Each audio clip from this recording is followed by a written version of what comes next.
मैं एक 24 साल की जवान लड़की थी। शादी के फौरन बाद मेरा शौहर दुबई चला गया और रोजी रोटी कमाने लगा। अब मैं घर में अकेली अपनी सास ससुर और नंद के साथ रहती थी। एक रात मैं अकेली अपने कमरे में सो रही थी कि मुझे बाहर किसी के कदमों की आवाज आई। मैंने उठकर देखा तो बाहर एक नकाबपोश आदमी था, जिसे देखकर मैं चिल्लाना चाहती थी, मगर मेरे चिल्लाने से पहले ही उसने मेरे मुंह पर हाथ रख दिया और मेरी आवाज को दबा दिया। इसके बाद वो जबरदस्ती मुझे मेरे कमरे में ले गया और कमरे का दरवाजा अंदर से बंद कर दिया। फिर उसने मेरे मुंह पर टेप लगा दी और मुझे बेड पर गिराकर जबरदस्ती बांध दिया और फिर अपने चेहरे से निकाब हटाकर मुझसे कहने लगा, तुम चुपचाप पूरी रात मेरे साथ। मैं शहर में रहा करती थी। मेरी शादी जब से गांव में हुई थी, मेरी जिंदगी में अजीबो गरीब वाकयात पेश आ रहे थे। पहला हादसा तो ये हुआ कि मेरा शौहर मुल्क से बाहर कमाने की गर्ज से चला गया। अब मैं अपने घर में अकेली थी। बड़े ससुराल में मुझे कोई पहचानने वाला, सहारा देने वाला कोई नहीं था। मैं बस अपनी मदद आपके तहत चल रही थी। एक रात का जिक्र है कि मैं अकेली अपने कमरे में सोने की तैयारी कर रही थी कि मुझे बाहर किसी के कदमों की आवाज आई। ये आवाज इतनी वाज़ेह थी कि मेरे जहन पर एक खौफ सवार हो गया। इसके बाद मैं सोने लेटी, मगर फिर भी मेरा दिमाग खौफ के जेर असर रहा। फजर तक मुझे नींद ना आई। इसके बाद न जाने कब मेरी आंख लगी। 1 घंटा सोई होगी कि सास ने मेरे कमरे का दरवाजा बजाया। बहू अभी तक सो रही हो। उनकी आवाज सुनकर मैं चौंक पड़ी। मुझे तो सोए हुए अभी 1 घंटा ही हुआ था। मैं आंखें मलती बाहर आई। वो मेरी सुर्ख आंखें देखकर हैरान रह गई। क्या हुआ है बेटी, सब खैरियत तो है? तब मैंने उन्हें सब बता दिया कि रात को किसी के कदमों की आवाज सुनकर मैं डर गई थी। हाँ बेटी, ये घर ही इतना बड़ा है कि अच्छे खासे इंसान को डर लगने लगता है। तुम ऐसा करो, कल से अपनी नंद के कमरे में सो जाओ। आखिर को वो तुम्हारी बहनों की तरह है। सास की ये बात बहुत अजीब सी लगी। अपनी बेटी की बजाय वो उसे मेरी नंद कह रही थी। अच्छा अम्मा ठीक है, मैं कल से सारिया के कमरे में सो जाऊंगी। मैंने खुश दिली से सर हिला दिया और आकर नाश्ता बनाने लगी। अभी तक सारिया सोकर नहीं उठी थी। अम्मा ने उसे जगाया। हम सब ने नाश्ता किया और फिर वो कॉलेज चली गई। दिन भर मैं यही सोचती रही कि आखिर रात भर वो आवाजें किस चीज की आ रही थी। मैंने इस बात का जिक्र किसी से नहीं किया। शाम हुई तो मैं ये बात भूल गई, मगर रात को सोने से पहले मुझे याद आया कि अम्मा जी ने मुझे सारिया के कमरे में सोने का कहा था। मैंने उसके कमरे का दरवाजा खटखटाया। उसने दरवाजा खोला। उसके चेहरे पर नागवारी के आसार थे। क्या हुआ भाभी, खैरियत तो है? अम्मा जी ने मुझे कहा था कि मैं तुम्हारे कमरे में सो जाऊं। मैंने सारिया से कहा, भाभी मैं आपको अपने कमरे में नहीं सोने दे सकती। मैं रात देर तक पढ़ती हूँ, कमरे की बत्ती चलती रहती है, आपको नींद नहीं आएगी। सारिया की बात पर मैंने उसके हाथ थाम लिए। नहीं सारिया, कोई बात नहीं, मुझे नींद आ जाएगी। मैं हर तरह के माहौल में सो लेती हूँ, बस अपने कमरे में मुझे डर लगता है। तुम फिक्र ना करो, मैं तुम्हें जरा भी डिस्टर्ब नहीं करूंगी। मेरी बात पर सारिया ने एक बार फिर मुंह बना लिया और बोली, ठीक है भाभी, कल से आप मेरे कमरे में सो जाइएगा। नहीं सारिया, मैं आज भी अपने कमरे में नहीं सो सकती। कल रात को मैंने अजीब सी आवाजें बाहर वाली राहदारी में सुनी। इसके बाद से मेरा मन नहीं कर रहा कि मैं अपने कमरे में जाकर सो जाऊं, और मैं वादा करती हूँ तुम्हें किसी किस्म की तकलीफ नहीं दूंगी। ये कहकर मैं अपने कमरे में चली गई ताकि अपना बिस्तर वगैरह लाकर सारिया के कमरे में डाल दूं। लेकिन मैं कंबल वगैरह लेकर वापस आई तो सारिया दरवाजा बंद कर चुकी थी। मुझे बहुत बुरा लगा। मैं अपने कमरे में जाकर सो गई, मगर रात भर वही होता रहा। अजीब सी आवाजों ने मेरा दिल दहला कर रख दिया। अगली सुबह सास ने पूछा तो मैंने वही शिकायत कर दी। उनसे कहा कि सारिया ने अपने कमरे में मुझे जगह नहीं दी। सास ने सारिया को डांट दिया और बोला, कल से तुम उसे अपने साथ सुलाओगी, मुझे शिकायत ना मिले। अब सारिया के पास कोई बहाना नहीं था। रात को उसके कमरे में मैंने अपनी जगह बना ली और कंबल तान कर सो गई। रात को न जाने कौन सा पहर था कि सारिया को प्यास लगी। उसने मुझे हिलाकर जगाया और बोली, भाभी बात तो सुने, मुझे बहुत प्यास लग रही है। ऐसा करें मेरे लिए जाकर पानी का गिलास ले आए, बहुत प्यास लग रही है, तबीयत में घुटन महसूस हो रही है। सारिया की बात सुनकर मैं बहुत घबरा गई। क्या हुआ सारिया, तुमने रात को क्या खाया था? भाभी डॉक्टर मैं हूँ, आप नहीं, जाए मेरे लिए जाकर पानी ले आए। सारिया ने कहा तो मैं शर्मिंदा सी होकर उठ खड़ी हुई। दरवाजे से बाहर जाते मैंने देखा कि सारिया मुझे गुस्से भरी निगाहों से देख रही थी। खैर मैं पानी लेने चली गई। पानी लेकर मैं जैसे ही दरवाजे पर आकर दरवाजा बचाया तो ये देखकर हैरत की इंतहा न रही कि दरवाजा अंदर से बंद था। सारिया दरवाजा खोलो, मैं इस वक्त कहाँ जाऊंगी? मैंने हल्की सी आवाज में कहा। मैं घर में ज्यादा शोर भी नहीं करना चाहती थी, इसलिए खामोशी से हल्की हल्की दस्तक दे रही थी, मगर सारिया ने दरवाजा नहीं खोला। मेरी तो जैसे खौफ के मारे जान ही निकल गई। रात के अंधेरे में घर भी इतना खुला था कि एक कमरे से दूसरे कमरे में जाते हुए भी डर लगता था, मगर क्या करती। पूरे 10 मिनट सारिया के कमरे के बाहर खड़ी रही, मगर उसने जवाब नहीं दिया। मजबूरी में डरते डरते अपने कमरे की तरफ बढ़ी मुझे लग रहा था कि जैसे कोई मेरे कमरे में पहले से मौजूद हो। मैंने बाहर की राहदारी की रोशनी जलाई, अच्छी तरह अपने कमरे में देखकर अंदर गई और फिर दरवाजे को कुंडी लगाई, बेड पर लेट गई। काफी देर यूं ही गुजर गई। रात का न जाने कौन सा पहर था कि शोर से मेरी आंख खुल गई। बिल्कुल वैसा ही शोर मुझे दोबारा अपने कानों में महसूस हुआ। तो घबराहट सर पर तारी हो गई। डर के मारे मैं अपने बिस्तर में ही दुबकी रही। काफी देर गुजर गई, शोर आना बंद हो गया। अब मुझे इत्मीनान था। मैं वापस सोने के लिए लेट गई और सुबह को मेरी आंख खुली। मगर अब मैंने तहिया कर लिया कि मैं सारिया की इस चालाकी में नहीं आऊंगी। आखिर को वो मुझे अपने कमरे में सोने क्यों नहीं देती। मैंने ना सास से गिला किया, ना ही सारिया से इस बात का शिकवा किया, लेकिन फिर रहा ना गया। हल्का सा जिक्र किया तो सारिया उल्टा मुझ पर ही चढ़ दौड़ी। भाभी, रात को मैंने आपको पानी लेने भेजा था, इसके बाद न जाने आप कहाँ चली गई। मैं आपका इंतजार करती रह गई। सारिया की ये बात सुनकर मेरी हैरत की इंतहा न रही। लोग भी कितने मुनाफिक और झूठे होते हैं। खैर, क्या कह सकते हैं। मैंने खामोशी इख्तियार कर ली। अगली रात मैं फिर सारिया के कमरे में सो गई। रात को वही तमाशा हुआ। उसने मुझे पानी के लिए जगाया। मैंने सारिया से वादा लिया कि वो दरवाजा बंद नहीं करेगी, लेकिन उसने फिर वही हरकत की, दरवाजा बंद कर दिया। और जब मैं आई तो मुझे अपने कमरे में जाकर सोना पड़ा। अब मैंने सोच लिया था कि मैं सारिया को पानी देने नहीं उठूंगी। अगले दिन मैंने खुशउस्लूबी से काम लिया, सारिया से किसी बात का गिला नहीं किया। इसी तरह दिन गुजर गया। रात को मैं उसके कमरे में सो गई। रात के ठीक 2-3 बजे उसने मुझे वैसे ही जगा दिया। बोली कि भाभी, घबराहट हो रही है, मेरे लिए जरा पानी तो लेकर आओ। मगर अब की बार मैंने आंख नहीं खोली, सोने की भरपूर अदाकारी की। सारी उम्र सारिया मुझे जगाने की कोशिश करती रही, मगर मैंने भी आंख ना खोली। वो समझ गई कि मैं उठने वाली नहीं हूँ। फिर उसने मुझे 2-3 बार ऊंची आवाज में पुकारा। मैंने जवाब ना दिया तो उसे यकीन हो गया कि मैं सो रही हूँ। तब वो धीरे से बैठी अपने कमरे की अलमारी खोली, जिसकी चाबियां उसने अपने पास ही रखी हुई थी। उससे एक पोटली निकाली, एक नजर दोबारा मुझ पर डाली और फिर अपने कमरे की खिड़की खोली। पहले इधर उधर देखती रही, फिर उसने खिड़की में से छलांग लगा दी और बाहर को चली गई। ये देखकर मेरे तो ठंडे पसीने छूट गए। या खुदाया, ये जवान लड़की रात के वक्त कहाँ जा रही है। उसे कुछ तो मालूम होना चाहिए कि ये घर की इज्जत है। उसके भाई परदेश कमाने गए हैं ताकि अपनी तालीम मुकम्मल कर सके, और इसे देखो क्या चक्कर चला रही है। एक लम्हे को मेरा दिल चाहा कि मैं जाकर अपनी सास को बता दूं कि सारिया आधी रात को किसी से मिलने गई है। मगर फिर सोचा कि इसमें हम सभी की बदनामी है। पहले मैं सारिया को खुद समझा कर देखूंगी। मैं अभी बिस्तर में लेटी ही थी कि दोबारा खिड़की खुलने की आवाज आई। मैंने उठकर खिड़की भी बंद नहीं की थी। शायद मैं बहुत डर गई थी कि सारिया की वजह से खामोशी लेटी रही। देखा तो सारिया कमरे से अंदर आ रही थी। उसने वो गठरी वैसे ही अलमारी में बंद की और फिर चाबी अपने पास रखकर सो गई। मैं हैरत से उसे देख रही थी।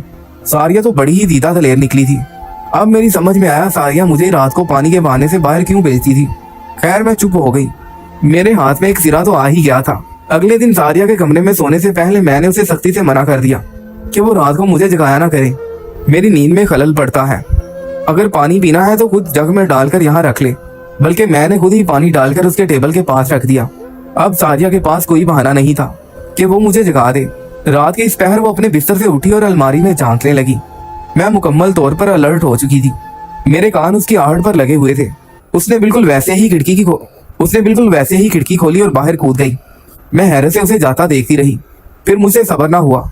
मैं भी धीरे से अपने बेड से उतरी और सारिया की तरह खिड़की से कूद गई। इस खिड़की की ऊंचाई ज्यादा नहीं थी। ये घर की पिछली तरफ खुलती थी। मेरे पाँव में जूते भी नहीं थे। एक पाँव में बहुत चुभन हो रही थी।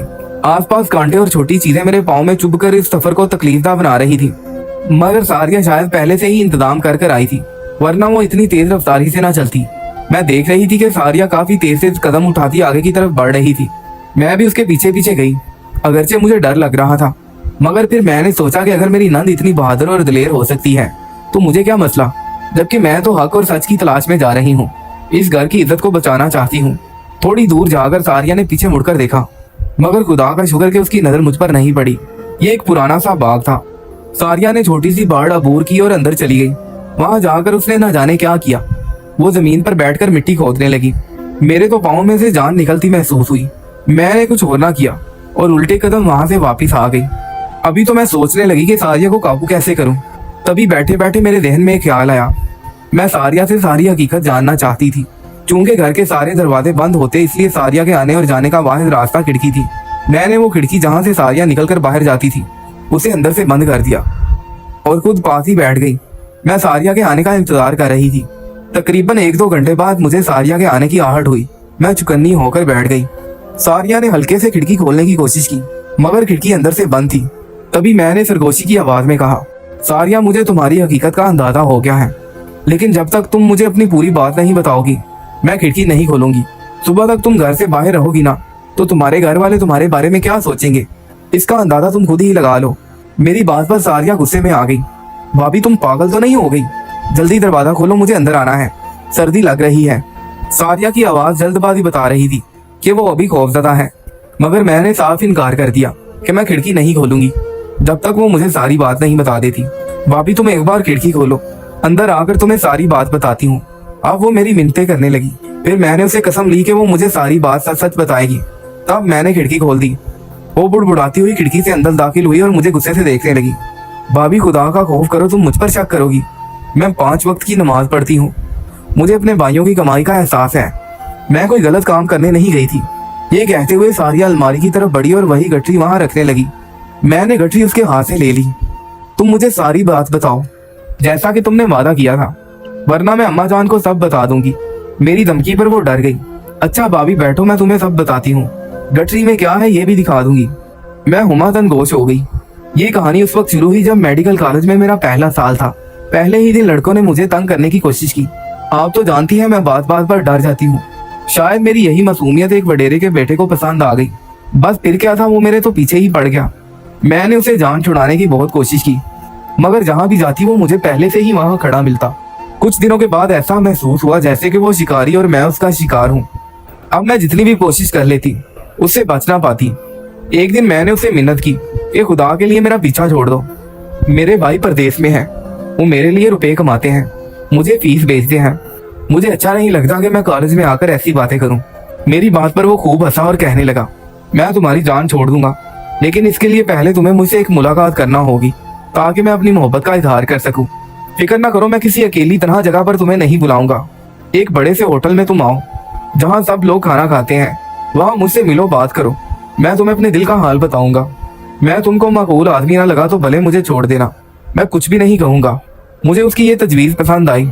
सोचा कि शायद एक बार वो मुझसे मिलने का ख्वाहिशमंद हो। मुकर्रर दिन पर मैं उसी होटल में चली गई जहाँ उसने मुझे बुलाया था। मैं इसलिए भी बेफिक्र थी कि इस होटल में पहले भी जा चुकी थी।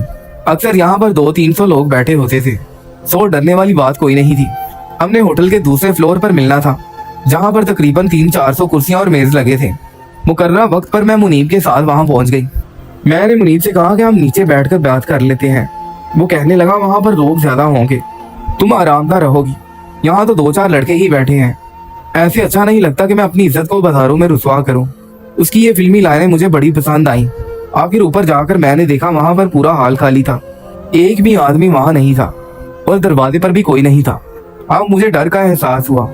मैंने कहा, मुनीब ये तुम मुझे कहाँ ले आए हो? यहाँ तो कोई भी नहीं है, क्या तुमने ये हाल बुक करवा लिया है? मुनीब ने हाँ में सारी हिलाया और एक शैतानी मुस्कुराहट उसके चेहरे पर आ गई।